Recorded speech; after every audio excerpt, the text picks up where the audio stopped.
ಇತ್ತೀಚೆಗೆ ಹಲವಾರು ಪೇಷಂಟ್ಸ್ ನಮ್ಮನ್ನು ಕೇಳ್ಕೊಂಡು ಬರ್ತಾ ಇದ್ದಾರೆ. ಸರ್, ವೆಯ್ಟ್ ಲಾಸ್ಗೆ ಹೊಸ ಮೆಡಿಸಿನ್ ಬಂದಿದೆ ಅಂತಲ್ಲ, ಯಾವುದದು? ಈ ಸಿಮಾಗ್ಲೂಟೈಡ್ ಅಂದರೆ ಏನು? ಇದು ಸೇಫಾ? ಇದರ ಕಾಸ್ಟಿಂಗ್ ಹೇಗೆ? ಇದು ಎಷ್ಟು ದಿನ ತೊಗೊಳ್ಬೇಕು? ಹೀಗೆ ಹಲವಾರು ಪ್ರಶ್ನೆಗಳನ್ನು ತೊಗೊಂಡು ಬರ್ತಾ ಇದ್ದಾರೆ. ಹಾಗಾಗಿ ಇವತ್ತಿನ ವಿಡಿಯೋನಲ್ಲಿ ಈ ಸಿಮಾಗ್ಲೂಟೈಡ್ ಅಂದರೆ ಏನು, ಯಾಕೆ ಇತ್ತೀಚೆಗೆ ಅದು ನ್ಯೂಸ್ ಆಗಿದೆ, ಜೊತೆಗೆ ಒಬೆಸಿಟಿ ಅಂದರೆ ಏನು, ವೆಯ್ಟ್ ಮ್ಯಾನೇಜ್ಮೆಂಟ್ ಹೇಗೆ, ಇವುಗಳೆಲ್ಲದರ ಬಗ್ಗೆ ಕೆಲವೊಂದು ಮಾಹಿತಿಯನ್ನು ಕೊಡಲಿಕ್ಕೆ ಪ್ರಯತ್ನ ಮಾಡ್ತೇನೆ. ಎಲ್ಲರಿಗೂ ನಮಸ್ಕಾರ. ನನ್ನ ಹೆಸರು doctor Chandan Kumar H N., senior consultant physician, Banavi ಆಸ್ಪತ್ರೆ, ಮೈಸೂರು.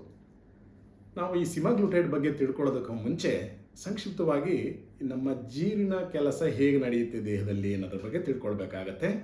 ನೋಡಿ, ನಾವು ಯಾವುದೇ ಆಹಾರವನ್ನು ಸೇವಿಸಿದಾಗ ಅದು ಹೋಗಿ ಗ್ಲೂಕೋಸ್ ಆಗಿ ಮತ್ತಿತರೆ ನ್ಯೂಟ್ರಿಯೆಂಟ್ಸ್ ಆಗಿ ಮಾರ್ಪಾಡಿಕೊಂಡು ರಕ್ತವನ್ನು ತಲುಪುತ್ತೆ. ಆ ರಕ್ತದಿಂದ ಜೀವಕೋಶಗಳಿಗೆ ತಲುಪಿ ಎನರ್ಜಿಯನ್ನು ಸಪ್ಲೈ ಮಾಡುತ್ತೆ. ಈ ಕಾರ್ಯವನ್ನು ನಿರ್ವಹಿಸೋದಕ್ಕೆ ಒಂದು ವ್ಯವಸ್ಥಿತವಾದ, ಅಂದರೆ ಒಂದು ಸಿಸ್ಟಮ್ಯಾಟಿಕ್ ವ್ಯವಸ್ಥೆ ಇರುತ್ತೆ ನಮ್ಮ ದೇಹದಲ್ಲಿ. ಅಂದರೆ ನಾವು ಊಟ ಮಾಡ್ತಿದ್ದ ಹಾಗೆಯೇ ಕರುಳಿನಲ್ಲಿ ಕೆಲವೊಂದು ಹಾರ್ಮೋನ್ಸ್ ಉತ್ಪತ್ತಿ ಆಗುತ್ತೆ. ಅಂದರೆ ಇದನ್ನು ಇನ್ಕ್ರೆಟಿನ್ ಹಾರ್ಮೋನ್ಸ್ ಅಂತ ಹೇಳ್ತೇವೆ, ಅಥವಾ GLP-1 ಅಥವಾ GIP ಅನ್ನೋ ಫ್ಯಾಕ್ಟರ್ಸ್ ಉತ್ಪತ್ತಿಯಾಗಿ ಅದು ಹೋಗಿ ಮೇದೋಜೀರಕ ಗ್ರಂಥಿ, ಪ್ಯಾಂಕ್ರಿಯಾಸ್ ಅಂತ ಏನು ಹೇಳ್ತೇವೆ, ಅದಕ್ಕೆ ಹೇಳುತ್ತೆ ನೀನು ಇನ್ಸುಲಿನ್ ಸೆಕ್ರೀಟ್ ಮಾಡು, ಯಾಕೆಂದರೆ ಗ್ಲೂಕೋಸ್ ಬರ್ತಾ ಇದೆ ರಕ್ತಕ್ಕೆ ಅಂತ. ನಂತರ ಆ ರಕ್ತದಲ್ಲಿನ ಗ್ಲೂಕೋಸನ್ನು ಈ ಇನ್ಸುಲಿನ್ ಅನ್ನುವ ಒಂದು ಮೇದೋಜೀರಕ ಗ್ರಂಥಿಯಿಂದ ಉತ್ಪತ್ತಿಯಾಗುವಂಥ ಹಾರ್ಮೋನು ಎಲ್ಲ ಜೀವಕೋಶಗಳಿಗೆ ತಲುಪಿಸುವಂಥ ಕೆಲಸ ಮಾಡುತ್ತೆ. ಇದು ಒಂದು ಸುವ್ಯವಸ್ಥಿತವಾಗಿ ನಡೀತಾ ಇರುತ್ತೆ. ಈ ಮೇದೋಜೀರಕ ಗ್ರಂಥಿಯಿಂದ ಉತ್ಪತ್ತಿಯಾಗುವಂತಹ ಇನ್ಸುಲಿನ್ ಪ್ರಮಾಣದಲ್ಲಿ ಅಥವಾ ಕೆಲಸದಲ್ಲಿ ಕುಂದುಕೊರತೆ ಬಂದಾಗ ಏನಾಗುತ್ತೆ, ರಕ್ತದಲ್ಲಿ ಅತಿ ಹೆಚ್ಚು ಗ್ಲೂಕೋಸ್ ಉಳ್ಕೊಳ್ಳಿಕ್ಕೆ ಶುರುವಾಗುತ್ತೆ. ಅದನ್ನು ಮಧುಮೇಹ ಅಥವಾ ಡಯಾಬಿಟೀಸ್ ಅಂತ ಕರಿತೇವೆ. ಈ ಡಯಾಬಿಟೀಸ್ ಪ್ರಪಂಚದಾದ್ಯಂತಹ ಎಷ್ಟು ಸಂಖ್ಯೆಯಲ್ಲಿ ಹಲವಾರು ಕಾಯಿಲೆಗಳಿಗೆ ತೊಂದರೆ ಮಾಡ್ತಾ ಇದೆ ಅನ್ನೋದು ಗೊತ್ತಿರೋ ವಿಚಾರನೆ. ಹೀಗೆ ನಮ್ಮ ಅವಶ್ಯಕತೆಗಿಂತ ಹೆಚ್ಚಾಗಿ ತಗೊಂಡ ಆಹಾರ ಕೊಬ್ಬಿನಾಂಶವಾಗಿ ಓವರ್ ವೆಯ್ಟ್ ಮತ್ತು ಒಬೆಸಿಟಿಗೂ ಕೂಡ ಕಾರಣ ಆಗ್ತಾ ಹೋಗುತ್ತೆ. ಅಂದರೆ ನಮ್ಮ ಆಹಾರ ತಗೊಳ್ಬೇಕು, ನಾವು ನಮ್ಗೆ ಹೊಟ್ಟೆ ಹಸ್ತಿದೆ ಅಂದಾಗ ಏನಾಗುತ್ತೆ, ದೇಹದೊಳಗಡೆ ಒಂದು ಗ್ರೆಲಿನ್ ಅನ್ನೋ ಒಂದು ಅಂಶ ಉತ್ಪತ್ತಿಯಾಗಿ ಅದು ಮೆದುಳಿಗೆ ಹೋಗಿ ಹೇಳುತ್ತೆ, ನಿಮ್ಗೆ ಹೊಟ್ಟೆ ಹಸಿತಾ ಇದೆ, ನೀನು ಊಟ ಮಾಡಬೇಕು ಅಂತ. ನಂತರ ನೀವು ಊಟ ತೊಗೊಂಡಾಗ ನಂತರ ಅದೆಲ್ಲ ಅಬ್ಸಾರ್ಬ್ ಆಗಿ ಜೀವಕೋಶಗಳಿಗೆ ಹೋದ್ಮೇಲೆ, ಫ್ಯಾಟ್ಗೆ ಹೋದ್ಮೇಲೆ ಅಲ್ಲಿಂದ ಲೆಪ್ಟಿನ್ ಅನ್ನೋ ಒಂದು ಮತ್ತೊಂದು ಕೆಮಿಕಲ್ ಹಾರ್ಮೋನ್ ಉತ್ಪತ್ತಿಯಾಗಿ ಅದು ಹೋಗಿ ಮೆದುಳಿಗೆ ಹೇಳುತ್ತೆ ಹೊಟ್ಟೆ ತುಂಬಿದೆ, ಸ್ಯಾಟೈಟಿ ಸೆಂಟರ್ ಅಂತ. ಇದೆಲ್ಲ ಮೆದುಳಿನ ಹೈಪೋಥೆಲಾಮಸ್ ಅನ್ನೋ ಒಂದು ಇಂಪಾರ್ಟೆಂಟ್ ಸ್ಟ್ರಕ್ಚರ್ನಲ್ಲಿ ಈ ಕಾರ್ಯನಿರ್ವಹಣೆ ಆಗ್ತಾ ಇರುತ್ತೆ. ಇದು ಹೋಗಿ ಹೇಳುತ್ತೆ ನಿಮ್ಗೆ ಹೊಟ್ಟೆ ತುಂಬಿದೆ, ಈಗ ಊಟ ನಿಲ್ಲಿಸು ಅಂತ. ಇವೆಲ್ಲ ಒಂದು ವ್ಯವಸ್ಥೆಯಲ್ಲಿ ಕುಂದುಕೊರತೆಗಳು ಬಂದಾಗ ಏನಾಗುತ್ತೆ, ಅತಿಯಾದ ಆಹಾರ ದೇಹದಲ್ಲಿ ಫ್ಯಾಟ್ ಆಗಿ ಕೊಬ್ಬಿನಾಂಶವಾಗಿ ಸ್ಥೂಲಕಾಯತೆ ಬರಲಿಕ್ಕೆ ಪ್ರಾರಂಭ ಆಗುತ್ತೆ. ಸೊ ಹಾಗಿದ್ರೆ ಈ ಡಯಾಬಿಟೀಸ್ಗೆ ನಿಯಂತ್ರಣವನ್ನು ತರಲಿಕ್ಕೆ ಹಲವಾರು ಸಂಶೋಧಕರು ವಿವಿಧವಾದ ಮೆಡಿಸಿನ್ನ ಕಂಡುಹಿಡಲಿಕ್ಕೆ ಪ್ರಾರಂಭ ಮಾಡಿದ್ರು. ಆವಾಗ ಕಂಡುಹಿಡಿದಂಥ ಒಂದು ಮೆಡಿಸಿನ್ ಸಿಮಾಗ್ಲೂಟೈಡ್. ಏನಿದು ಸಿಮಾಗ್ಲೂಟೈಡ್ ಅಂದರೆ, ನಾನು ಆಗಲೇ ಹೇಳಿದಾಗೆ ನಾವು ಆಹಾರ ತಗೊಂಡಾಗ ಒಳಗಡೆ ಇಂಟೆಸ್ಟೈನ್ ಸೆಲ್ಸ್ನಲ್ಲಿ ಉತ್ಪತ್ತಿಯಾಗುವಂಥ ಒಂದು GLP-1 ಹಾರ್ಮೋನ್ ಏನಿದೆ, ಅದು ಮೇದೋಜೀರಕ ಗ್ರಂಥಿ ಮೇಲೆ ಕೆಲಸ ಮಾಡಿ ಇನ್ಸುಲಿನ್ ಉತ್ಪತ್ತಿನ ಸ್ವಲ್ಪ ಜಾಸ್ತಿ ಮಾಡುತ್ತೆ. ಗ್ಯಾಸ್ಟ್ರಿಕ್ ಎಂಪ್ಟಿಂಗ್ ಅಂದರೆ ಉದರದಿಂದ ಕೆಳಕ್ಕೆ ಹೋಗಬೇಕಾದಂಥ ಊಟದ ಗತಿಯನ್ನು ಸ್ವಲ್ಪ ನಿಧಾನ ಮಾಡುತ್ತೆ. ಲಿವರ್ನ ಮೇಲೆ ಕೆಲಸ ಮಾಡಿ ಗ್ಲೈಕೋಜನ್ನಿಂದ ಗ್ಲೂಕೋಸ್ ಮತ್ತಷ್ಟು ಹೆಚ್ಚು ಬರೋದನ್ನು ತಡೆಗಟ್ಟುತ್ತೆ. ಹಾಗೆಯೇ ಮೆದುಳಿಗೆ ಹೋಗಿ ನಿನಗೆ ಹೊಟ್ಟೆ ತುಂಬಿದೆ, ಮತ್ತಷ್ಟು ಆಹಾರ ಬೇಡ ಅನ್ನುವಂಥ ಒಂದು ಫೀಲಿಂಗ್ ಬರೋ ಹಾಗೆ ಮಾಡುತ್ತೆ. ಆದರೆ ಈ GLP-1 ಅನ್ನೋ ಹಾರ್ಮೋನನ್ನು DPP-4 ಅನ್ನೋ ಮತ್ತೊಂದು ಎನ್ಸೈಮ್ ಇಮ್ಮಿಡಿಯೇಟಾಗಿ ಕ್ಲಿಯರ್ ಮಾಡಿಬಿಡುತ್ತೆ. ಅಂದರೆ GLP-1 ಬಹುಶಃ 2 ರಿಂದ 3 ನಿಮಿಷ ಕೆಲಸ ಮಾಡುತ್ತೆ. ತದನಂತರ ಆ DPP-4 ಎನ್ಸೈಮ್ ಅನ್ನೋದು ಇದನ್ನು ಕ್ಲಿಯರ್ ಮಾಡಿಬಿಡ್ತಾ ಇರುತ್ತೆ. ಸೊ ಹಾಗಾಗಿ ವಿಜ್ಞಾನಿಗಳು ಈ GLP-1 ರೀತಿಯೇ ಕೆಲಸ ಮಾಡುವಂತಹ ಒಂದು ಮೆಡಿಸಿನ್ನ ಕಂಡುಹಿಡಿದ್ರು. ಅದನ್ನು ನಾವು ಸಿಮಾಗ್ಲೂಟೈಡ್ ಅಂತ ಹೇಳ್ತೇವೆ. ಅಂದರೆ ಇದು ಆವಿಷ್ಕಾರ ಆಗಿದ್ದು ಒಂದು ಹೇಗೆ ಆವಿಷ್ಕಾರ ಆಯಿತು ಈ ಮೆಡಿಸಿನ್ಸ್ದು ಅನ್ನೋದು ಒಂದು ಇಂಟ್ರೆಸ್ಟಿಂಗ್ ಸ್ಟೋರಿ. ಅಂದರೆ ಇದು ಲ್ಯಾಬ್ಗಳಲ್ಲ ನಮಗೆ ಪರಿಚಯ ಆಗಿದ್ದು. ಇದು ಮೆಕ್ಸಿಕನ್ ಕಂಟ್ರೀಸ್ನಲ್ಲಿ ಕಂಡುಬರುವ ಒಂದು ವೆನಮಸ್ ಲಿಝರ್ಡ್ ಜಾತಿಗೆ ಸೇರಿದ ಗಿಲಾ ಮಾನ್ಸ್ಟರ್ ಅನ್ನೋ ಒಂದು ಹಲ್ಲಿ ಜಾತಿಗೆ ಸೇರಿದ ಪಾಯ್ಸನಸ್ ಲಿಝರ್ಡ್ ಏನಿತ್ತು, ಅದು ವರ್ಷಕ್ಕೆ 5-6 ಬಾರಿ ಮಾತ್ರ ಊಟ ತಗೊಳ್ಳುತ್ತಂತೆ. ಅಂದರೆ ಇದು ಹೇಗೆ ಸರ್ವೈವ್ ಆಗುತ್ತೆ ಅಂತ ಸ್ಟಡಿ ಮಾಡಿದಾಗ ವಿಜ್ಞಾನಿಗಳು ಅದರ ಜೊಲ್ಲು ರಸದಲ್ಲಿ, ಅದು ಯಾವಾಗ ಆಹಾರವನ್ನು ಚೀವ್ ಮಾಡುತ್ತೆ ಆಗ ಜೊಲ್ಲು ರಸದಲ್ಲಿ ಉತ್ಪತ್ತಿಯಾಗುವಂತಹ ಒಂದು ಎಕ್ಸೆಂಡಿನ್ ಅನ್ನೋ ಒಂದು ಕೆಮಿಕಲ್ ಆಗ ಮಾತ್ರ ಹೋಗಿ ಪ್ಯಾಂಕ್ರಿಯಾಸ್ಗೆ ಇನ್ಸುಲಿನ್ ಉತ್ಪತ್ತಿಯನ್ನು ಮಾಡಲಿಕ್ಕೆ ಹೇಳುತ್ತೆ. ಈ ಎಕ್ಸೆಂಡಿನ್ ಅನ್ನೋ ಮಾಲಿಕ್ಯೂಲು ನಮ್ಮ ದೇಹದಲ್ಲಿರುವ GLP-1 ಥರನೇ ಕೆಲಸ ಮಾಡೋದು ಕಂಡು ಬಂದಾಗ ಈ ಎಕ್ಸೆಂಡಿನ್ ಮತ್ತು ಲಿರಾಗ್ಲೂಟೈಡ್ ಅಥವಾ ಸಿಮಾಗ್ಲೂಟೈಡ್ ಅನ್ನೋ ಮೆಡಿಸಿನ್ನ ಆವಿಷ್ಕಾರ ಆಯಿತು. ಸೊ ಹಾಗಾಗಿ ಈ ಸಿಮಾಗ್ಲೂಟೈಡ್ ನಮ್ಮ ದೇಹದಲ್ಲಿನ GLP-1 ರೀತಿಯೇ ಕೆಲಸ ಮಾಡುವಂತಹ ಒಂದು ಮೆಡಿಸಿನ್. ಆದರೆ GLP-1 ಜಲ್ದಿ ಕ್ಲಿಯರ್ ಆಗೋಗುತ್ತೆ DPP-4 ಎಂಜೈಮಿಂದ.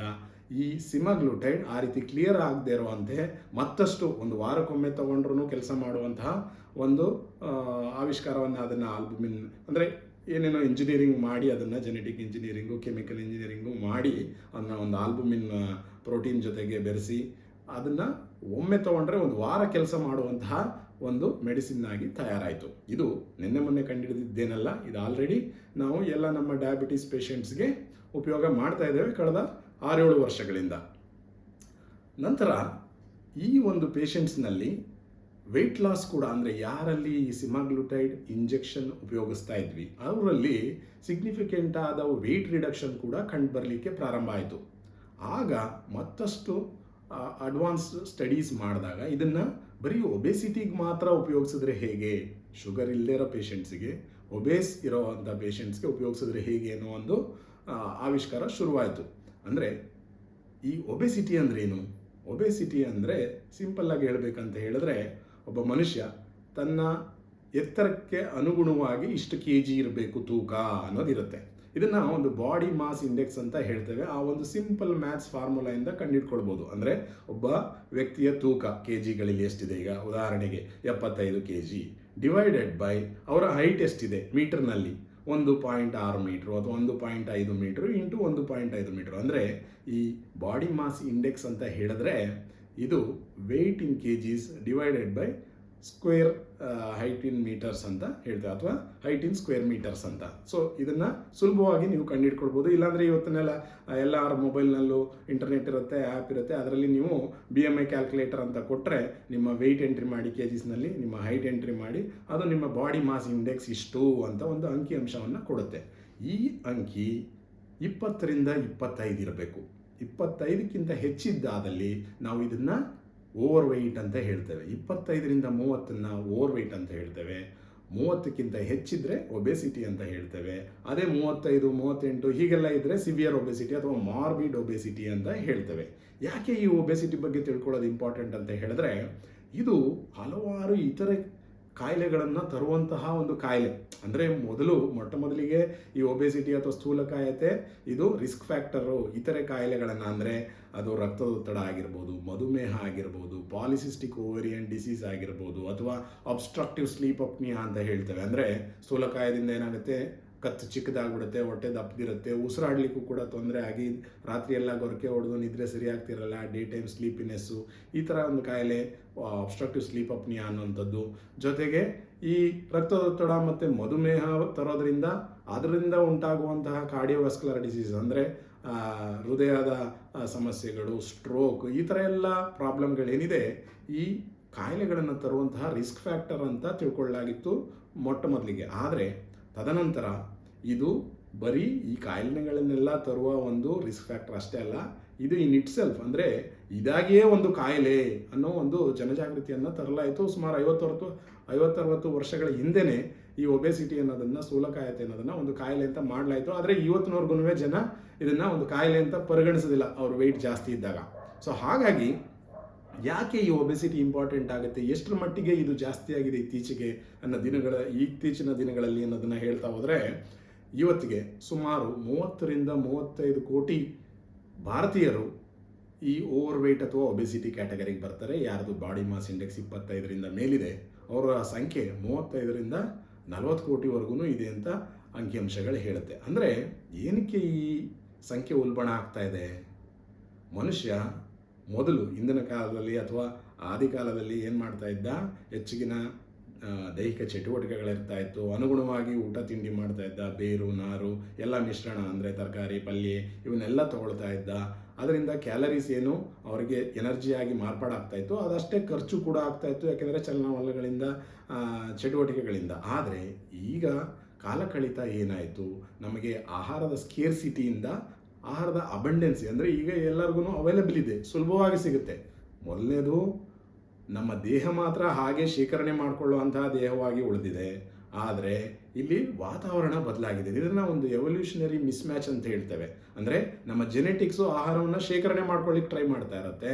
ಆದರೆ ಇಲ್ಲಿ ವಾತಾವರಣ ಏನಾಗೋಗಿದೆ, ಆ ಫುಡ್ ಸ್ಕೇರ್ಸಿಟಿಯಿಂದ ಫುಡ್ ಅಬೆಂಡೆನ್ಸಿ ಕಡೆಗೆ ಬಂದುಬಿಟ್ಟಿದ್ದೇವೆ. ಅಂದರೆ ಇವತ್ತು ಮೊದಲನೇದಾಗಿ ಆಹಾರದ ಕೊರತೆ ಏನಿಲ್ಲ, ಎರಡನೇದಾಗಿ ಚಟುವಟಿಕೆಗಳು, ದೈಹಿಕ ಚಲನವಲನಗಳು ಕಡಿಮೆ ಆಗಿದೆ. ಇವತ್ತೆಲ್ಲ ಆಫೀಸ್ ಕೆಲಸ, ಹೀಗಾಗಿ ಕೂತು ಮಾಡೋವಂಥ ಕೆಲಸಗಳು ಹೆಚ್ಚಾಗಿದೆ. ಅದರಿಂದ ಅವಶ್ಯಕತೆಗಿಂತ ಹೆಚ್ಚಾಗಿ ಆಹಾರ ಸೇವಿಸ್ತಾ ದೇಹ ನ್ಯಾಚುರಲ್ ಆಗಿ ಅದನ್ನು ಶೇಖರಣೆ ಮಾಡಿಕೊಂಡು ಸ್ಥೂಲಕಾಯತೆ ಅತಿ ದೊಡ್ಡ ಸಂಖ್ಯೆಯಲ್ಲಿ ಬೆಳೀತಾ ಹೋಗ್ತಾ ಇದೆ. ಅದಲ್ಲದೆ ಇವತ್ತಿನ ಫಾಸ್ಟ್ ಫುಡ್ಸ್ ಏನಿದೆ ಅವೆಲ್ಲ ರಿಫೈನ್ಡ್ ಶುಗರ್ಸು. ಅಂದರೆ ನೀವು ಏನೇ ಸ್ವಲ್ಪ ತೊಗೊಂಡ್ರು, ಅದು ಡೋನಟ್ ಆಗಿರ್ಬೋದು, ಪಿಜ್ಜಾ ಬರ್ಗರ್ ಆಗಿರ್ಬೋದು, ಇತರೆ ಫಾಸ್ಟ್ ಫುಡ್ಗಳಾಗಿರ್ಬೋದು, ಇವೆಲ್ಲ ನೀವು ಅದಷ್ಟು ಸಣ್ಣ ಕ್ವಾಂಟಿಟಿ ತೊಗೊಂಡ್ರು ಅದೆಲ್ಲ ಪೂರ್ತಿ ಕ್ಯಾಲರೀಸ್ ಆಗೇ ನಿಮ್ಮ ದೇಹಕ್ಕೆ ಶೇಖರಣೆ ಆಗ್ತಾ ಹೋಗ್ತಾರೆ. ಇವೆಲ್ಲ ಕಾರಣಗಳಿಂದ ಈ ಒಬೆಸಿಟಿಯನ್ನು ಒಂದು ಸಮಸ್ಯೆ ಭಾಳ ಹೆಚ್ಚಿನ ಸಂಖ್ಯೆಯಲ್ಲಿ ಕಂಡು ಬರ್ತಾ ಇದೆ.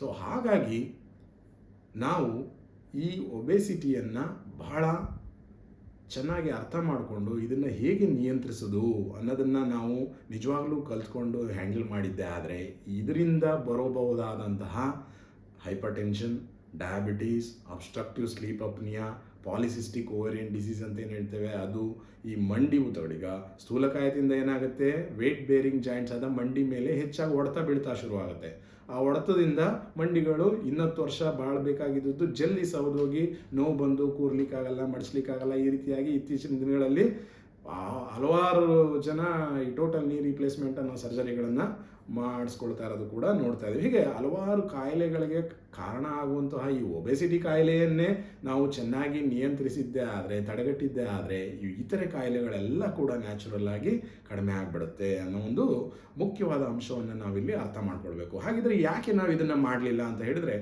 ಬಹುಶಃ ಇತ್ತೀಚೆವರೆಗೂ ಇದಕ್ಕೆ ಒಂದು ಎಫೆಕ್ಟಿವ್, ಪ್ರಭಾವಕಾರಿ ಮೆಡಿಸಿನ್ ಇರಲಿಲ್ಲ. ಅಂದರೆ ಕೆಲವೊಂದು ಓವರ್ ದಿ ಕೌಂಟರ್ ಓರ್ಲಿಸ್ಟಾಟಿನ್ ಅಂದರೆ ನಮ್ಮ ಪೌಷ್ಟಿಕಾಂಶ ವೇಸ್ಟ್ ಆಗೋ ಹಾಗೆ ಮಾಡುವಂಥ ಮೆಡಿಸಿನ್ಸ್ ಇದ್ವು. ಅದು ಬಿಟ್ಟರೆ ನಾವು ಜನಕ್ಕೆ ನೀವು ಡಯಟ್ ಮಾಡಿ, ನೀವು ಎಕ್ಸಸೈಸ್ ಮಾಡಿ ಅನ್ನೋದನ್ನ ಹೇಳ್ತಾನೆ ಇದ್ವಿ. ಕೆಲವೊಬ್ರು ಮಾಡ್ತಾರೆ, ಕೆಲವೊಬ್ರು ಮಾಡಲ್ಲ. ಇನ್ನು ಕೆಲವೊಬ್ಬರಿಗೆ ತಮ್ಮ ಊಟದ ಜೊತೆಗಿನ ಸಂಬಂಧವನ್ನು ಕಳ್ಕೊಳ್ಳಿಕ್ಕೆ ಇಷ್ಟ ಇರೋದಿಲ್ಲ, ಅವ್ರು ಮಾಡ್ತಾನೆ ಹೋಗ್ತಾರೆ. ಇನ್ನು ಇವೆಲ್ಲ ಕಾರಣಗಳಿಂದ ಏನಾಗ್ತಾ ಇತ್ತು, ನಮಗೆ ಪ್ರಭಾವಕಾರಿ ಮೆಡಿಸಿನ್ ಕೂಡ ಇರಲಿಲ್ಲ ಇದನ್ನು ಹತೋಟಿಗೆ ತರಲಿಕ್ಕೆ ಈವರೆಗೆ. ಆವಾಗ ಏನು ಮಾಡ್ತಾ ಇದ್ವಿ, ನಾವು ಡಯಟ್ ಅಡ್ವೈಸ್ ಮಾಡ್ತಾ ಇದ್ವಿ, ಕ್ಯಾಲರೀಸ್ ಕಡಿಮೆ ಮಾಡಿ ಅಂತ ಹೇಳ್ತಾ ಇದ್ವಿ. ನಂತರ ನೀವು ಎಕ್ಸಸೈಸ್ ಮಾಡಬೇಕು, ವಾಕಿಂಗ್ ಮಾಡಬೇಕು, ಯೋಗ ಮಾಡಬೇಕು ಅಂತ ಹೇಳ್ತಾ ಇದ್ವಿ. ಆದರೆ ಆದಷ್ಟು ಜನ ಮಾಡೋರು ಮಾಡ್ತಾಯಿದ್ರು, ಮಾಡದೇ ಇದ್ದವ್ರು ಇರ್ತಾ ಇರಲಿಲ್ಲ. ಹಾಗಾಗಿ ಇದು ಭಾಳ ಎಫೆಕ್ಟಿವ್ ಆಗಿರಲಿಲ್ಲ ವೇಟ್ನ ಕಡಿಮೆ ಮಾಡಲಿಕ್ಕೆ. ಇನ್ನು ವಿಪರೀತ ಆದಾಗ 120 kg 140 kg ಆಗಿ ಅಳ್ಳಾಡಲಿಕ್ಕೆ ಆಗ್ತಿಲ್ಲ, ಎದ್ದು ಓಡಾಡಲಿಕ್ಕೆ ಆಗ್ತಿಲ್ಲ ಅನ್ನೋಂಥ ಸಂದರ್ಭ ಬಂದಾಗ, ಈ ಮಾರ್ಬಿಡ್ ಒಬೆಸಿಟಿ ಅಂತ ಏನು ಹೇಳ್ತೇವೆ, ಆವಾಗ ಇನ್ನು ಜನ ಕೆಲವೊಂದು ಎಕ್ಸ್ಟ್ರೀಮ್ ಸ್ಟೆಪ್ಸ್ ಅಂದರೆ ಜಾ ವೈರಿಂಗ್ ಅನ್ನೋಂಥ ಪ್ರೊಸೀಜರು, ಅಥವಾ ಎಂಡೋಸ್ಕೋಪಿಕ್ ಬಲೂನ್ ಇನ್ಸರ್ಷನ್, ಹೊಟ್ಟೆ ಒಳಗಡೆ ಒಂದು ಬಲೂನ್ ಊದು ಬಿಟ್ಬಿಡೋದು ಹೊಟ್ಟೆ ತುಂಬಿದಾಗೆ ಇರಲಿ ಅಂತ, ಈ ಥರ ಪ್ರೊಸೀಜರು. ಇಲ್ಲ ಅಂದರೆ ಬೇರಿಯಾಟ್ರಿಕ್ ಸರ್ಜರೀಸ್ ಅನ್ನೋದನ್ನು ಮಾಡಲಾಗ್ತಾಯಿತ್ತು. ಎಲ್ಲಿ 10-15 ಲೀಟ್ರ್ ಫ್ಯಾಟನ್ನು ತೆಗೆಯುವಂಥದ್ದು, ಜೊತೆಗೆ ಪಾರ್ಷಿಯಲ್ ಗ್ಯಾಸ್ಟ್ರೆಕ್ಟಮಿ ಅನ್ನೋಂಥ ಸರ್ಜರೀಸನ್ನು ಮಾತ್ರ ನಾವು ಮಾಡಬೇಕಾಗಿತ್ತು ಈವರೆಗೆ.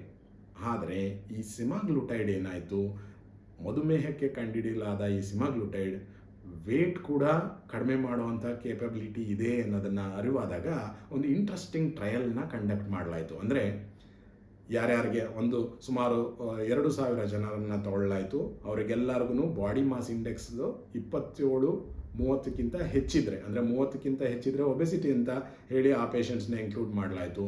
27ಕ್ಕಿಂತ ಹೆಚ್ಚಿರೋ ಓವರ್ ವೆಯ್ಟ್ ಪೇಷಂಟ್ಸು, ಆ ಓವರ್ ವೆಯ್ಟ್ ಜೊತೆಗೆ ಇನ್ನೊಂದು ಯಾವುದಾದ್ರೂ ವೆಯ್ಟ್ಗೆ ರಿಲೇಟೆಡ್ ಆದಂತಹ ಕಾಯಿಲೆ ಇದ್ದರೆ, ಅಂದರೆ ಕೊಲೆಸ್ಟ್ರಾಲ್ ಹೆಚ್ಚಾಗಿರೋದಾಗಿರ್ಬೋದು, ಅಥವಾ ಅಬ್ಸ್ಟ್ರಕ್ಟಿವ್ ಸ್ಲೀಪ್ ಅಪ್ನಿಯಾ ಆಗಿರ್ಬೋದು, ಮತ್ತು ಇತರೆ ಯಾವುದೇ ವೆಯ್ಟ್ ರಿಲೇಟೆಡ್ ಪ್ರಾಬ್ಲಮ್ ಇರೋರನ್ನ ಈ ಒಂದು ಸ್ಟಡಿಗೆ ತಗೊಳ್ಳಾಯಿತು. ಅಂದರೆ ಎಲ್ಲ ಓವರ್ ವೆಯ್ಟ್ ಮತ್ತು ಒಬೆಸಿಟಿ ಪೇಷಂಟ್ಸ್ನ, ಆದರೆ ಸಕ್ಕರೆ ಕಾಯಿಲೆ ಇಲ್ಲದೇ ಇರೋರನ್ನ ಈ ಒಂದು ಟ್ರಯಲ್ಗೆ ತೊಗೊಂಡು ಇಂಟರ್ನ್ಯಾಷನಲಿ, ಅಂದರೆ multi centric randomise control trial ಅಂತ ಹೇಳ್ತೇವೆ. ಯಾವುದೇ ಒಂದು ಹೊಸ ಮೆಡಿಸಿನ್ ಒಂದು ಇಂಡಿಕೇಷನ್ಗೆ ಮಾರುಕಟ್ಟೆಗೆ ಬರಬೇಕಾದ್ರೆ ಇವೆಲ್ಲ ಸೈಂಟಿಫಿಕ್ ರಿಸರ್ಚ್ ನಡೆದಿರುತ್ತೆ. ಈ ರಿಸರ್ಚ್ನಲ್ಲಿ ಬಹಳಷ್ಟು ಕುತೂಹಲಕಾರಿ ವಿಚಾರಗಳು ಹೊರಬಂದವು. ಅಂದರೆ ಇದನ್ನೇನು ಮಾಡಿದ್ರು, ಈ ಸಿಮಾಗ್ಲುಟೈಡ್ ಏನಿದೆ ಇದು ಇನ್ಸುಲಿನ್ ಪೆನ್ ಹಾಗೆ ಬರುವಂತಹ ಒಂದು ಪೆನ್ನಲ್ಲಿ ತೊಗೊಳ್ಬೇಕಾದಂಥ ಇಂಜೆಕ್ಷನ್. ಇದನ್ನು ವಾರಕ್ಕೊಮ್ಮೆ ಸಬ್ಕ್ಯೂಟೇನಿಯಸ್ ಆಗಿ ತಾವೇ ಮನೆಯಲ್ಲಿ ತೊಗೊಂಡ್ರೆ ಸಾಕು.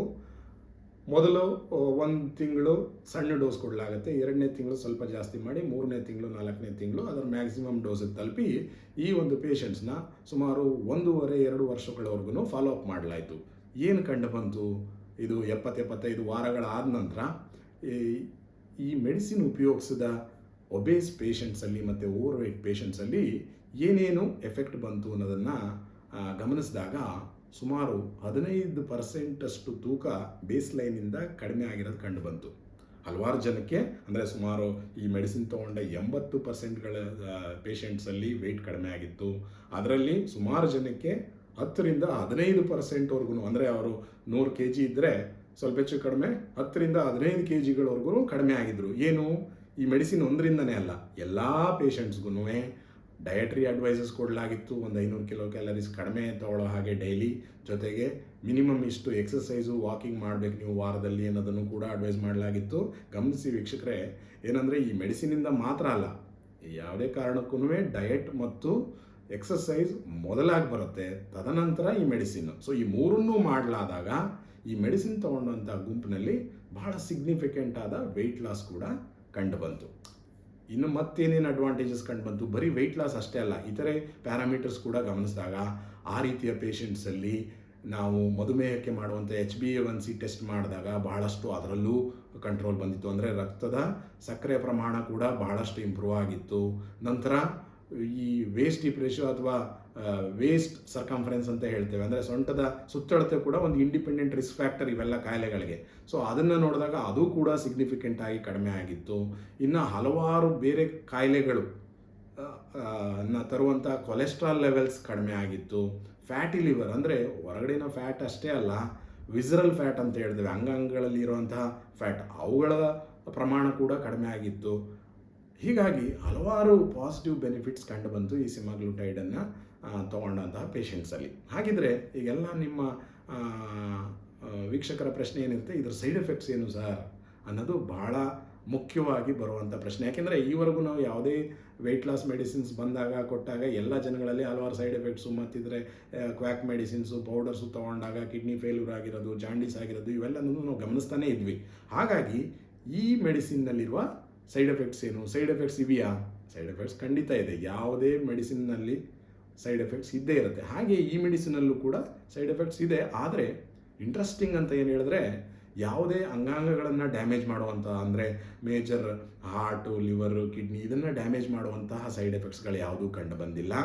ಇದರಲ್ಲಿ ಪ್ರಾರಂಭಿಕ ಹಂತದಲ್ಲಿ ಉಪಯೋಗಕ್ಕೆ ಶುರು ಮಾಡಿದಾಗ ಕೆಲವೊಂದು ಗ್ಯಾಸ್ಟ್ರೋ ಇಂಟೆಸ್ಟೈನಲ್ ಸೈಡ್ ಎಫೆಕ್ಟ್ಸ್ ಕಂಡು ಬರೋದು ಸಾಮಾನ್ಯವಾಗಿ ನೋಡಲಾಯಿತು. ಅಂದರೆ ಗ್ಯಾಸ್ಟ್ರೋ ಇಂಟೆಸ್ಟೈನಲ್ ಸೈಡ್ ಎಫೆಕ್ಟ್ಸ್ ಅಂತ ಅಂದರೆ ಹೇಳೋನು, ವಾಕರಕ್ಕೆ, ಊಟ ಮಾಡಿದ ತಕ್ಷಣ ಗ್ಯಾಸ್ ಬ್ಲೋಟ್ ಆಗಿಬಿಡೋದು, ಕೆಲವೊಬ್ರಿಗೆ ಹೊಟ್ಟೆ ನೋವು, ಕೆಲವೊಬ್ರಿಗೆ ಲೂಸ್ ಮೋಷನ್ನು, ಕೆಲವೊಬ್ರಿಗೆ ಕಾನ್ಸ್ಟಿಪೇಷನು, ಈ ರೀತಿಯ ಒಂದು ಸೈಡ್ ಎಫೆಕ್ಟ್ಸ್ಗಳು ಕಂಡು ಬಂದಿರೋದು ನೋಡಲಾಯಿತು. ಅಂದರೆ ಈ ಇದನ್ನು ಸೈಡ್ ಎಫೆಕ್ಟ್ಸ್ ಅಂತ ಹೇಳೋಕ್ಕಿಂತ ಇದು ಕೆಲಸ ಮಾಡೋ ರೀತಿಯೇ ಹಾಗೆ. ಅಂದರೆ ಈ ಮೆಡಿಸಿನ್ ಏನು ಮಾಡುತ್ತೆ, GLP-1ಗೆ ಸಮವಾಗಿ ಇದು ಕೆಲಸ ಮಾಡೋದ್ರಿಂದ ಅದರ ಕೆಲಸನೇ ಹೈಪೋಥಾಲಮಸ್ಗೆ ಹೋಗಿ, ಅಂದರೆ ನಮ್ಮ ಮೆದುಳಿನ ಸೆಂಟರ್ಗಳಿಗೆ ಹೋಗಿ, ನಿನ್ನ ಊಟ ಕಡಿಮೆ ಮಾಡು, ಈ ಊಟ ತಗೊಳ್ಬೇಡ, ಅಂದರೆ ಒಂದು ವಾಕರ್ಕೇನೋ ಅಥವಾ ನಿನ್ನ ಊಟ ಪ್ರಿವೆಂಟ್ ಮಾಡಲಿಕ್ಕೆ ಮಾಡಲಾಗಿರೋಂತಹ ಮೆಡಿಸಿನ್. ಆದ್ದರಿಂದ gastro intestinal side effects common ಆಗಿ ನೋಟಿಸ್ ಮಾಡಲಾಯಿತು. ಆದರೆ ಇದನ್ನು ನಿಮ್ಮ ವೈದ್ಯರ ಜೊತೆ ಚರ್ಚೆ ಮಾಡಿ ನೀವು ಅದನ್ನು ಹೇಗೆ ಹ್ಯಾಂಡಲ್ ಮಾಡಬೇಕು, ಅಂದರೆ ಒಂದೇ ಸಲ ಹೆಚ್ಚಿನ ಫುಡ್ ತಗೊಳ್ಳದೇ ಇರೋದು, ಫ್ಯಾಟಿ ಫುಡ್ಡನ್ನು ತಗೊಳ್ಳದೇ ಇರೋದು, ಸಣ್ಣ ಸಣ್ಣ ಮೀಲ್ಸ್ ಆಗಿ ಬ್ರೇಕ್ ಮಾಡ್ಕೊಳ್ಳೋದು,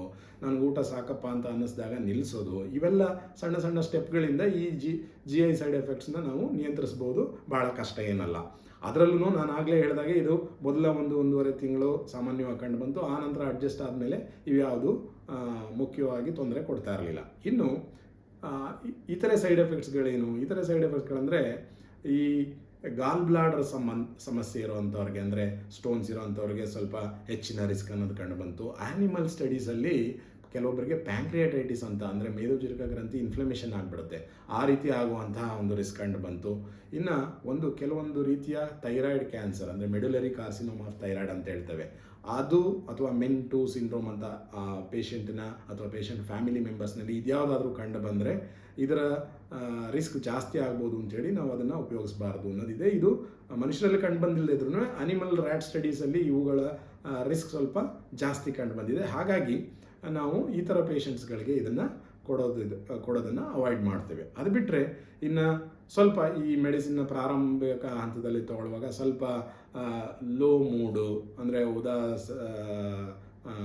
ತನ ಇವೆಲ್ಲ ಕಂಡು ಬರೋದನ್ನು ಸ್ವಲ್ಪ ಗಮನಿಸಲಾಯಿತು. ಅಂದರೆ ಇದು ಡಿಪ್ರೆಷನ್, ಅರ್ಲಿ ಡಿಪ್ರೆಷನ್ ಸಿಂಪ್ಟಮ್ಸೂ ಕೂಡ ಕೆಲವೊಬ್ಬರಿಗೆ ಬರಬಹುದು. ಆದರೆ ಅದನ್ನು ನಿಮ್ಮ ವೈದ್ಯರುಗಳ ಜೊತೆ ನೀವು ರೆಗ್ಯುಲರಾಗಿ ಫಾಲೋ ಅಪ್ ಅಲ್ಲಿದ್ದರೆ ಅವ್ರು ಅದನ್ನು ಗಮನಿಸಿ ಏನು ಮಾಡಬೇಕು, ಅದಕ್ಕೆ ಏನು ಮಾಡ್ಬೋದು ಅನ್ನೋದನ್ನು ಹೇಳ್ತಾ ಇರ್ತಾರೆ. ಇದಿಷ್ಟನ್ನು ಬಿಟ್ಟರೆ ಯಾವುದೇ ರೀತಿಯ ಸೀರಿಯಸ್ ಸೈಡ್ ಎಫೆಕ್ಟ್ಸ್ಗಳು ಕಂಡು ಬಂದಿಲ್ಲ. ಇನ್ನು ಕೆಲವೊಂದು ಸ್ಟಡೀಸ್ನಲ್ಲಿ ಅಡ್ವಾನ್ಸ್ ರೆಟಿನೋಪತಿ ಅಂದರೆ ಕಣ್ಣಿನ ಹಿಂಭಾಗದ ಪದರ ಡ್ಯಾಮೇಜ್ ಆಗಿರೋರಲ್ಲಿ ಇದು ಸ್ವಲ್ಪ ಜಾಸ್ತಿ ಮಾಡುತ್ತೆ, ಕಡಿಮೆ ಮಾಡುತ್ತೆ ಅನ್ನೋ ಒಂದು ಅಂಕಿಅಂಶಗಳು ಕೂಡ ಕಂಡು ಬಂದಿದೆ. ಬಟ್ ಇದನ್ನೆಲ್ಲ ಸಾರಾಂಶವಾಗಿ ಹೇಳಬೇಕಂದ್ರೆ ಸಿಂಪಲ್ ಸೈಡ್ ಎಫೆಕ್ಟ್ಸ್ಗಳಿದೆ. ಇದನ್ನು ಈಸಿಯಾಗಿ ನಾವು ನಿಯಂತ್ರಿಸಬಹುದು ಕೆಲವೊಂದು ಮೆಜರ್ಸ್ ತಗೊಳ್ಳೋದ್ರಿಂದ. ಇನ್ನು ಮತ್ತೊಂದು ಸೈಡ್ ಎಫೆಕ್ಟ್ ಅಥವಾ ಎಫೆಕ್ಟ್ ಅಂತಲೇ ಹೇಳ್ತೀನಿ. ಏನು ಅಂತ ಹೇಳಿದ್ರೆ, ಈಗ ನಮ್ಗೆ ಹೇಗೆ ಅದು ಊಟವನ್ನು ಕಡಿಮೆ ಮಾಡಲಿಕ್ಕೆ ಮಾಡಿರೋ ಮೆಡಿಸಿನ್ ಆದ್ದರಿಂದ ನಾವು ಬರೀ ಫ್ಯಾಟನ್ನು ಅಷ್ಟೇ ಅಲ್ಲ, ಪ್ರೋಟೀನ್ ಅಂಶ, ಇತರೆ ಮಿನರಲ್ಸ್, ವಿಟಮಿನ್ಸ್ ಇದನ್ನೂ ಎಲ್ಲ ತಗೊಳ್ಳೋದು ಕಡಿಮೆ ಆಗೋಗುತ್ತೆ ದೇಹಕ್ಕೆ. ಹಾಗಾಗಿ ದೇಹದ ತೂಕ ಕಡಿಮೆ ಆಗುವಾಗ ಫ್ಯಾಟ್ ಅಷ್ಟೇ ಅಲ್ಲ, ಬಾಡಿಯ ಮಸಲ್ಸ್ ಕೂಡ ಕಡಿಮೆ ಆಗುವಂಥ ಸಾಧ್ಯತೆ, ಬೋನ್ ಡೆನ್ಸಿಟಿ ಕಡಿಮೆ ಆಗುವಂಥ ಸಾಧ್ಯತೆ ಕೂಡ ಇರುತ್ತೆ. ಇದನ್ನು ಹೇಗೆ ಪ್ರಿವೆಂಟ್ ಮಾಡಬೇಕು? ಇದರಿಂದ ಈ ಮೆಡಿಸಿನ್ ತಗೊಳ್ತಾ ಇರೋವಂಥ ವ್ಯಕ್ತಿಗಳು ತಮ್ಮ ಪ್ರೋಟೀನ್ ಇಂಟೇಕ್ ಬಗ್ಗೆ ಹೆಚ್ಚಿನ ಗಮನ ಕೊಡಬೇಕು. ಅಂದರೆ ಅವರ ತೂಕಕ್ಕನುಗುಣವಾಗಿ ಏನು ನಾವು ಹೇಳ್ತೇವೆ, ಈಗ 50 kg ಮನುಷ್ಯ ಒಂದು 50 ಗ್ರಾಮ್ ಪ್ರೋಟೀನ್ ಪರ್ ಡೇ ತೊಗೊಳ್ಬೇಕು ಅಂತ ಹೇಳಿದ್ರೆ ಅದನ್ನು ಸಾಕಷ್ಟು ಪ್ರಮಾಣದಲ್ಲಿ ತೊಗೊಳ್ತಾ ಇದ್ದಾನಾ ಇಲ್ವಾ ಅನ್ನೋದನ್ನು ಕೂಡ ನಾವು ಗಮನಿಸಬೇಕಾಗುತ್ತೆ. ಜೊತೆಗೆ ಮಸಲ್ ವೀಕ್ನೆಸ್ಸು, ಮಸಲ್ ಅಟ್ರೋಫಿ ಅಥವಾ ಮಸಲ್ ಲಾಸ್ ಆಗಬಾರ್ದು ಅಂದರೆ ದಿನನಿತ್ಯ ಎಕ್ಸಸೈಸಸ್ ಅಂದರೆ ಈ ಮಸಲ್ ಬಿಲ್ಡಿಂಗ್ ಎಕ್ಸಸೈಸು ಅಥವಾ ರೆಸಿಸ್ಟೆನ್ಸ್ ಬ್ಯಾಂಡ್ ಟ್ರೈನಿಂಗು, ಈ ಥರ ಎಕ್ಸಸೈಸ್ಗಳನ್ನ ಕೂಡ ಮಾಡಬೇಕಾಗುತ್ತೆ. ಅಂದರೆ ಬೋನ್ ಲಾಸು ಮತ್ತು ಮಸಲ್ ಲಾಸ್ನ ಪ್ರಿವೆಂಟ್ ಮಾಡೋದ್ರ ಬಗ್ಗೆ ನಾವು ಗಮನ ಹರಿಸಬೇಕು. ಬೇಕಾದಷ್ಟು ಪ್ರೋಟೀನ್ ಅಂಶವನ್ನು ತಗೊಳ್ಬೇಕು, ಜೊತೆಗೆ ಎಕ್ಸಸೈಸನ್ನು ಮಾಡಬೇಕು ಅನ್ನೋದು ನಾನು ಈ ಹಂತದಲ್ಲಿ ತಿಳಿಸ್ಕೊಡ್ತಾ ಇರೋಂಥದ್ದು. ಇನ್ನು ಅದು ಬಿಟ್ಟರೆ ಯಾವ ಪೇಷಂಟ್ಸ್ಗೆ ಇದು ಸರಿ ಬರಲ್ಲ, ಯಾವ ಪೇಷಂಟ್ಸ್ಗೆ ನಾವು ಇದನ್ನು ಕೊಡಲಿಕ್ಕೆ ಇಷ್ಟಪಡೋದಿಲ್ಲ ಅಂತ ಹೇಳಿದ್ರೆ, ಮೊದಲನೇದಾಗಿ ನಾನು ಆಗಲೇ ಹೇಳಿದಾಗೆ ಗಾಲ್ ಬ್ಲಾಡರ್ ಪ್ರಾಬ್ಲಮ್ಸ್ ಇದ್ದವರಿಗೆ, ಸ್ಟೋನ್ಸ್ ಇದ್ದವರಿಗೆ, ಅಥವಾ ಈ ಮುಂಚೆ ಪ್ಯಾಂಕ್ರಿಯಾಟ್ ಸಮಸ್ಯೆ, ಪ್ಯಾಂಕ್ರಿಯಾಟೈಟಿಸ್ ಈ ಥರ ಆಗಿರೋವಂತಹ ಪೇಷಂಟ್ಸ್ಗಳಿಗೆ, ಅಥವಾ ನಾನು 2-3 kg ಕಡಿಮೆ ಆಗಬೇಕು ಡಾಕ್ಟ್ರೆ ಅಂತ ಬರುವಂತಹ ಕಾಸ್ಮೆಟಿಕ್ ಪರ್ಪಸ್ಗೆ ಬರುವಂತಹ ಪೇಷಂಟ್ಸ್ಗೆ ಇದಲ್ಲ, ಅಥವಾ ತಾನಾಗೆ ತಾನು ಹೋಗಿ ಓವರ್ ದಿ ಕೌಂಟರ್ ಫಾರ್ಮಸಿಗಳಲ್ಲಿ ತೊಗೊಂಡು ಉಪಯೋಗಿಸೋಂತಹ ಇಂಜೆಕ್ಷನ್ ಇದಲ್ವೇ ಅಲ್ವಾ. ಯಾವಾಗಲೂ ಇದು ವೈದ್ಯರಿಂದ ಪ್ರಿಸ್ಕ್ರೈಬ್ ಮಾಡಿಕೊಂಡು ಅವರ ಅಬ್ಸರ್ವೇಷನ್ನಲ್ಲೇ ತೊಗೊಳ್ಬೇಕಾದಂತಹ ಒಂದು ಇಂಜೆಕ್ಷನ್ನು. ಅದು ಬಿಟ್ಟರೆ ಇದನ್ನು ನಾನು 3 ವಾರ ತೊಗೊಂಡು ನೋಡ್ತೀನಿ, 5 ವಾರ ತೊಗೊಂಡು ನೋಡ್ತೀನಿ ಅನ್ನೋಂಥ ಮೆಡಿಸಿನ್ನ ಅಲ್ಲ. ಎಷ್ಟು ದಿನ ತೊಗೊಳ್ಬೇಕು ಈ ಮೆಡಿಸಿನ್ ಅನ್ನೋದು ಮತ್ತೊಂದು ಮುಖ್ಯವಾದ ಪ್ರಶ್ನೆ. ಇದು ಹೇಗೆ ನಾವು BP-ಗೆ, ಶುಗರ್ಗೆ ಎಲ್ಲ ಲಾಂಗ್ ಟರ್ಮ್ ಅಥವಾ ಲೈಫ್ ಲಾಂಗ್ ಪ್ರಿಸ್ಕ್ರೈಬ್ ಮಾಡ್ತೀವೋ ಹಾಗೇ ಕೊಡಬೇಕಾಗಬಹುದಾದಂತಹ ಒಂದು ಮೆಡಿಸಿನ್ ಅನ್ನೋದು ಸತ್ಯ. ಅಂದರೆ ಈಗ ಸ್ಟಡೀಸ್ ಏನು ಕಂಡಕ್ಟ್ ಮಾಡಲಾಗಿದೆ, ಇದು 2 ವರ್ಷ, 3 ವರ್ಷ, 4 ವರ್ಷ ತೊಗೊಂಡಿರೋಂಥವ್ರನ್ನ ಸ್ಟಡಿ ಮಾಡಲಾಗಿದೆ. ನಿಲ್ಲಿಸಿದ ತಕ್ಷಣ ಆಗಿದರೆ ವೆಯ್ಟ್ ವಾಪಸ್ ಬರುತ್ತಾ ಡಾಕ್ಟ್ರೇ? ಖಂಡಿತವಾಗಿಯೂ ಅದು ವಾಪಸ್ ಅಷ್ಟೇ ವೇಗವಾಗಿ ಬರೋವಂಥ ಸಾಧ್ಯತೆ ಇರುತ್ತೆ. ಆಮೇಲೆ ವಾಪಸ್ ಬಂದಾಗ ಬರೀ ಕೊಬ್ಬಿನಾಂಶನೇ ಜಾಸ್ತಿ ಬರೋ ಸಾಧ್ಯತೆ ಇರುತ್ತೆ. ಮೊದಲಿದ್ದ ಹಾಗೆ ನಿಮಗೆ ಪ್ರೋಟೀನು, ಮಸಲ್ ಮಾಸು, ಬೋನ್ ಮಾಸು ಬರೋದಿಲ್ಲ. ಹಾಗಾಗಿ ಇದನ್ನು ಅಬ್ರಪ್ಟಾಗಿ ನಿಲ್ಲಿಸಬಾರ್ದು ನಾವು. ಏನಂತ ಹೇಳಿದ್ರೆ, ಇದನ್ನು 2-3 ವರ್ಷಗಳ ಕಾಲ ಆದ್ರೂ ಮಿನಿಮಮ್ ತೊಗೊಳ್ಬೇಕಾಗತ್ತೆ. ನಂತರ ಈ ಸಮಯದಲ್ಲಿ ಆಗುವ ಬದಲಾವಣೆಗಳು, ನಿಮ್ಮ ಲೈಫ್ ಸ್ಟೈಲ್ ಬದಲಾವಣೆ ಆಗಿರ್ಬೋದು, ನಿಮ್ಮ ಊಟದ ಜೊತೆಗಿನ ಸಂಬಂಧ ಆಗಿರ್ಬೋದು, ಇದೆಲ್ಲ ಬದಲಾಗಿ ನೀವು ಅದಕ್ಕನುಗುಣವಾಗಿ ಎಕ್ಸಸೈಸು, ಡಯೆಟ್ಟು ಎಲ್ಲದನ್ನೂ ರೂಢಿಸ್ಕೊಂಡಿದ್ರೆ, ನಿಮ್ಮ ವೈದ್ಯರ ಜೊತೆ ಚರ್ಚೆ ಮಾಡಿ ನಿಮ್ಮ ಟಾರ್ಗೆಟ್ ವೆಯ್ಟ್ ಎಷ್ಟು ಬರಬೇಕಾಗಿತ್ತು, ಬಂದಿದೆಯಾ, ಈಗ ನಾವು ಆ ಮೆಡಿಸಿನ್ನ ನಿಧಾನಕ್ಕೆ ಕಡಿಮೆ ಮಾಡ್ತಾ ಬರ್ಬೋದಾ ಅಂತ ಚರ್ಚೆ ಮಾಡಿ ಕಡಿಮೆ ಮಾಡಿ ನಾವು ನಿಲ್ಲಿಸ್ಲಿಕ್ಕೆ ಕೂಡ ಪ್ರಯತ್ನ ಪಡಬಹುದು ಅಂತ ಕಂಡು ಬಂದಿದೆ. ಇನ್ನು ಈ ಮೆಡಿಸಿನ್ಸ್ ತಗೊಳ್ತಾ ಇರೋರು ಹೇಗೆ ತಗೊಳ್ಬೇಕು, ಇದನ್ನು ನೀವು ಮೊದಲನೇದಾಗಿ ಇವತ್ತೇ ನಿಮ್ಮ ಬಾಡಿ ಮಾಸ್ ಇಂಡೆಕ್ಸ್ ಚೆಕ್ ಮಾಡ್ಕೊಳ್ಬೇಕು. ಅಂದರೆ ಒಂದು BMI ಕ್ಯಾಲ್ಕುಲೇಟರ್ ತೆಗೆದು ನಿಮ್ಮ ಇಂಟರ್ನೆಟ್ನಲ್ಲಿ ನಿಮ್ಮ ವೆಯ್ಟ್ ಇಷ್ಟು, ಹೈಟ್ ಇಷ್ಟು ಅನ್ನೋದನ್ನು ಎಂಟ್ರಿ ಮಾಡಿ, ಆಗ ಒಂದು ಅಂಕಿ ಬರುತ್ತೆ. ಆ BMI ಅನ್ನೋದೇನಿದೆ ಅದು 30ರಿಂದ ಮೇಲಿದ್ರೆ ನೀವು ಒಬೆಸಿಟಿ ಕ್ಯಾಟಗರಿಗೆ ಬರ್ತೀರಾ. ಖಂಡಿತವಾಗಿಯೂ ಈ ಮೆಡಿಸಿನ್ ನಿಮ್ಗೆ ಹೆಲ್ಪ್ ಆಗ್ಬೋದು. ಆದರೆ ನೀವು ಸಾಕಷ್ಟು ಪ್ರಯತ್ನ, ಡಯಟ್ರಿ ಚೇಂಜಸ್ ಮತ್ತು ಎಕ್ಸಸೈಸ್ ಮಾಡಿ ಆಗಿದ್ದರೆ. ಎರಡನೇದು, ಇನ್ನು ಓವರ್ ವೆಯ್ಟ್ ಅಂದರೆ 26-27 ಮೇಲಿರೋ ಅಂಥವರು ಕೂಡ ಇದನ್ನು ಪಡ್ಕೊಳ್ಬೋದು, ಇದರ ಬೆನಿಫಿಟ್ನ ಪಡ್ಕೊಳ್ಬೋದು. ಆದರೆ ಕೂಲಂಕುಷವಾಗಿ ನಿಮ್ಮ ವೈದ್ಯರುಗಳ ಜೊತೆ ಚರ್ಚೆ ಮಾಡಿದ ನಂತರ. ಇನ್ನು ಮೂರನೇದು, ಈಗ ಕಿಡ್ನಿ ಫೇಲ್ಯೂರ್ ಇರೋರು ಅಥವಾ ಲಿವರ್ ಸಮಸ್ಯೆ ಇರೋರು, ಇವ್ರುಗಳೇನು ಮಾಡಬೇಕು ಅನ್ನೋ ಒಂದು ಪ್ರಶ್ನೆಗೆ, ಇದು ಇತರೆ ಕಾಯಿಲೆಗಳು ಕೂಡ ಬಹಳಷ್ಟು ಉಪಯೋಗಕಾರಿ ಆಗಿದೆ ಅನ್ನೋವಂಥ ಅಂಶಗಳು ಇತ್ತೀಚೆಗೆ ಬಹಳಷ್ಟು ಸ್ಟಡೀಸ್ನಲ್ಲಿ ಕಂಡು ಬರ್ತಾ ಇದೆ. ಅಂದರೆ ಹಾರ್ಟ್ ಫೇಲ್ಯೂರ್ ಇರೋರಿಗೆ ಇದು ಬಹಳ ಪಾಸಿಟಿವ್ ಆಗಿ ಕೆಲಸ ಮಾಡಿದೆ. ಕಿಡ್ನಿ ಫೇಲ್ಯೂರ್ ಇರೋವರಿಗೆ ಸಮಸ್ಯೆಗಳನ್ನು ಕಡಿಮೆ ಮಾಡಿದೆ. ಫ್ಯಾಟಿ ಲಿವರ್ ಇರೋವರಿಗೆ ರಿವರ್ಸ್ ಮಾಡಿದೆ. ಮಂಡಿ ಜಾಯಿಂಟ್ಗಳಿಂದ ಏನು ಬಳಲ್ತಾ ಇದ್ರು ಆಸ್ಟಿಯೋಆರ್ಥರೈಟಿಸ್ ನೀ ಆಗಿ ಆ ಪೇಷಂಟ್ಗಳಲ್ಲಿ ಲೈಫ್ ಕ್ವಾಲಿಟಿ ಇಂಪ್ರೂವ್ ಆಗಿರೋವಂಥದ್ದು ಕಂಡು ಬಂದಿದೆ. ಸ್ಲೀಪ್ ಅಪ್ನಿಯಾ ಪೇಷಂಟ್ಸು ಇಂಪ್ರೂವ್ ಆಗಿರೋಂಥದ್ದು ಕಂಡು ಬಂದಿದೆ. ಅದಷ್ಟೇ ಅಲ್ಲ, ಕೊಲೆಸ್ಟ್ರಾಲ್ಸ್ ಕಡಿಮೆ ಆಗಿದೆ, ಶುಗರ್ಸ್ ಕಡಿಮೆ ಆಗಿದೆ. ಹೀಗಾಗಿ ಒಂದು ಮೆಟಬಾಲಿಕ್ ಪ್ಯಾರಾಮೀಟರ್ಸ್ ಎಲ್ಲದರಲ್ಲೂ ಸಾಕಷ್ಟು ಪಾಸಿಟಿವ್ ಅಂಶಗಳು ಕಂಡು ಬಂದಿರೋದ್ರಿಂದ ನಮಗೆ ಒಂದು ಹೊಸ ಅಸ್ತ್ರ ಸಿಕ್ಕದ ಹಾಗೆ ಆಗಿದೆ ಅಂತ ಹೇಳಲಿಕ್ಕೆ ನಾನು ಇಚ್ಛೆ ಪಡ್ತೇನೆ. ಅಂದರೆ ಈ ಥರ ಪೇಷಂಟ್ಸ್ಗೆ ನಾವು ವೆಯ್ಟ್ ಕಡಿಮೆ ಮಾಡಿ, ಎಕ್ಸಸೈಸ್ ಮಾಡಿ ದಿನನಿತ್ಯ ಅಂತ ಹೇಳಿ ಕಳಿಸ್ಬಿಡೋದು ಸುಲಭ ಆಗ್ತಿತ್ತು, ಆದರೆ ಅದು ಕಾರ್ಯರೂಪಕ್ಕೆ ಬರ್ತಾ ಇರಲಿಲ್ಲ.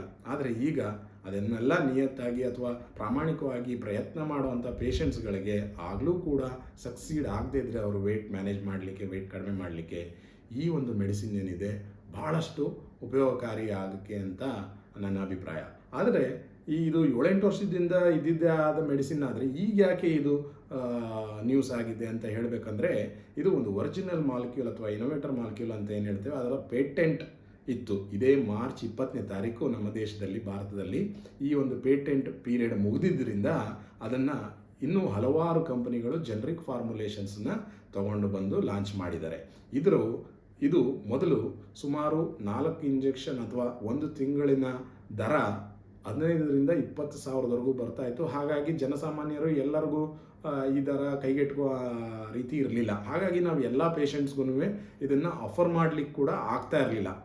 ಆದರೆ ಈ ಜನರಿಕ್ ಫಾರ್ಮುಲೇಷನ್ಸ್ ಬಂದಮೇಲೆ ಈ ತಿಂಗಳಿಗೆ ಅಂದರೆ 4 ಇಂಜೆಕ್ಷನ್ಸ್ಗೆ ಏನು 15ರಿಂದ 20 ಸಾವಿರ ಆಗ್ತಾಯಿತ್ತು, ಅದು ಕೇವಲ 4ರಿಂದ 5 ಸಾವಿರ ರೂಪಾಯಿ ಆಗುವಂತಹ ದರದಲ್ಲಿ ಹಲವಾರು ಕಂಪನಿಗಳು ನಿನ್ನೆ ತಾನೇ ಇದನ್ನು ಲಾಂಚ್ ಮಾಡಿವೆ. ಇದು ನಮಗೆ ಬಹಳ ಸಂತೋಷದ ಸುದ್ದಿ ಅಂತ ಹೇಳಲಿಕ್ಕೆ ಇಷ್ಟಪಡ್ತೇನೆ. ಯಾಕೆಂದರೆ ಈಗ ನಮ್ಮ ಎಷ್ಟೊಂದು ಪೇಷಂಟ್ಸ್ ಏನಿದ್ರು ತುಂಬ ಮಾರ್ಬಿಡ್ ಒಬೆಸಿಟಿಯಿಂದ ಬಳಲ್ತಾ ಇರೋರು, ಇತರೆ ಕಾಯಿಲೆಗಳನ್ನು ಅನುಭವಿಸ್ತಾ ಇರೋರು, ಅವರಿಗೆ ನಮಗೆ ಆಫರ್ ಮಾಡಲಿಕ್ಕೆ, ಅವ್ರಿಗೆ ಟ್ರೀಟ್ ಮಾಡಲಿಕ್ಕೆ ನಮಗೆ ಹೆಚ್ಚಿನ ಅವಕಾಶ ಇರಲಿಲ್ಲ. ಇದು ತುಂಬ ಕಾಸ್ಟ್ಲಿ ಮೆಡಿಸಿನ್ ಆಗಿದ್ದರಿಂದ ಈ ಒಂದು ಜನರಿಕ್ ಫಾರ್ಮುಲೇಷನ್ಸ್ ಲಾಂಚ್ ಆಗಿರೋದ್ರಿಂದ ಇತ್ತೀಚೆಗೆ ಇದು ಒಂದು ಮಿರಾಕಲ್ ಡ್ರಗ್ ರೀತಿಯೇ ಮಾರ್ಕೆಟ್ ಆಗ್ತಾ ಇದೆ. ನಾನು ಮಿರಾಕಲ್ ಡ್ರಗ್ ಅಂತ ಹೇಳೋದಿಲ್ಲ, ಇದು ಒಂದು ಮೆಡಿಸಿನ್ನು, ಇದು ಶಾರ್ಟ್ಕಟ್ ಅಲ್ಲ, ಇದು ನಿಮಗೆ ಸುಲಭದ ಉಪಾಯ ಅಲ್ಲ.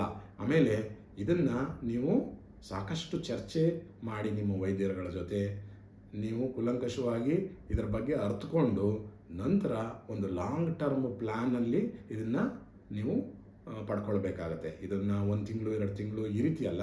ಸೊ ಹಾಗಾಗಿ ಇದು ವರ್ಷಾನುಗಟ್ಟಲೆ ತೊಗೊಳ್ಬೇಕಾದಂತಹ ಮೆಡಿಸಿನ್ ಆದ್ದರಿಂದ ನಿಮಗೆ ಬಹಳ ಕಮಿಟ್ಮೆಂಟ್ ಇರಬೇಕಾಗತ್ತೆ. ಜೊತೆಗೆ ಇದರ ಬಗ್ಗೆ ನೀವು ನಿಮ್ಮ ವೈದ್ಯರ ಜೊತೆ ಚರ್ಚೆ ಮಾಡಿಯೇ ಇದನ್ನು ಡಿಸಿಷನ್ನ ತೊಗೊಳ್ಬೇಕಾಗತ್ತೆ. ಇನ್ನು ಮಾತ್ರೆ ಇಲ್ವಾ ಡಾಕ್ಟ್ರೇ, ಇಂಜೆಕ್ಷನ್ ತೊಗೊಳ್ಳೋದು ಕಷ್ಟ, ಮಾತ್ರೆಗಳು ಕೂಡ ಇವೆ, ಆದರೆ ಅದರದ್ದು ಪ್ರಮಾಣ ಹೆಚ್ಚಾಗಿ ತೊಗೊಳ್ಬೇಕು. ನಾವು ಬಾಯಿಂದ ತೊಗೊಂಡು ಅದು ಜೀರ್ಣ ಆಗಿ ಕೆಲಸ ಮಾಡಬೇಕು ಅಂದರೆ ದಿನನಿತ್ಯ ತೊಗೊಳ್ಬೇಕು ಮಾತ್ರೆ. ಜೊತೆಗೆ ಅದು 30 mg 50 mg ಈ ರೀತಿ ಹೆಚ್ಚಾಗಿ mg ಕೊಡಬೇಕಾಗಿದ್ದರಿಂದ ಅದರ ದರ ಕೂಡ ಇನ್ನು 20-25 30 ಸಾವಿರದ ಮೇಲೆ ಕೂಡ ಇದೆ. ಇನ್ನು ಇದು GLP-1 ರೀತಿಯೇ ಆ್ಯಕ್ಟ್ ಮಾಡುವಂಥ ಮೆಡಿಸಿನ್ ಅಂತ ಹೇಳಿದೆ. ಮತ್ತು ಇದರ ಮಾಡಿಫಿಕೇಷನ್ಸ್ ಆಗಿ ಇನ್ನೊಂದು ಅಡ್ವಾನ್ಸ್ಡ್ ಮೆಡಿಸಿನ್ ಬಂದಿದೆ, ಅದನ್ನ ಟೆರ್ಸೆಪಟೈಡ್ ಅಂತ ಹೇಳ್ತೇವೆ. ಅದು GLP-1 ಜೊತೆಗೆ GIP ಅನ್ನು ಕೂಡ, ಇನ್ಕ್ರೆಟಿನ್ ಹಾರ್ಮೋನ್ ಕೂಡ ರೀತಿ ಕೆಲಸ ಮಾಡುತ್ತೆ. ಅಂದರೆ ಎರಡೂ ಇನ್ಕ್ರೆಟಿನ್ ಹಾರ್ಮೋನ್ಸ್ ರೀತಿ ಕೆಲಸ ಮಾಡುವಂಥ ಟೆರ್ಸೆಪಟೈಡ್ ಬಂದಿದೆ. ಅದು ಸೇಮ್ ಸೆಮಾಗ್ಲೂಟೈಡ್ ರೀತಿಯೇ ಕೆಲಸ ಮಾಡಿದ್ರು ಇನ್ನೂ ಒಂದಷ್ಟು ಪ್ರಮಾಣದಲ್ಲಿ ಹೆಚ್ಚಿನ ಎಫಿಕೇಸಿ ಎಲ್ಲ ರೀತಿಯಲ್ಲೂ ತೋರಿಸಿದೆ. ಹಾಗಾಗಿ ಈ ಇಂಜೆಕ್ಷನ್ಗಳ ಬಗ್ಗೆ ನಿಮ್ಮ ವೈದ್ಯರುಗಳ ಜೊತೆ ಚರ್ಚೆ ಮಾಡಿ ಇದರ ಉಪಯೋಗ ಯಾರಿಗೆ ಅವಶ್ಯಕತೆ ಇದೆ, ಯಾರಿಗೆ ಇಂಡಿಕೇಟೆಡ್ ಇದೆ, ಅವರುಗಳು ಪಡ್ಕೊಳ್ಬೇಕು ಅನ್ನೋದು ನನ್ನ ಸಂದೇಶ. ನಮಸ್ಕಾರ.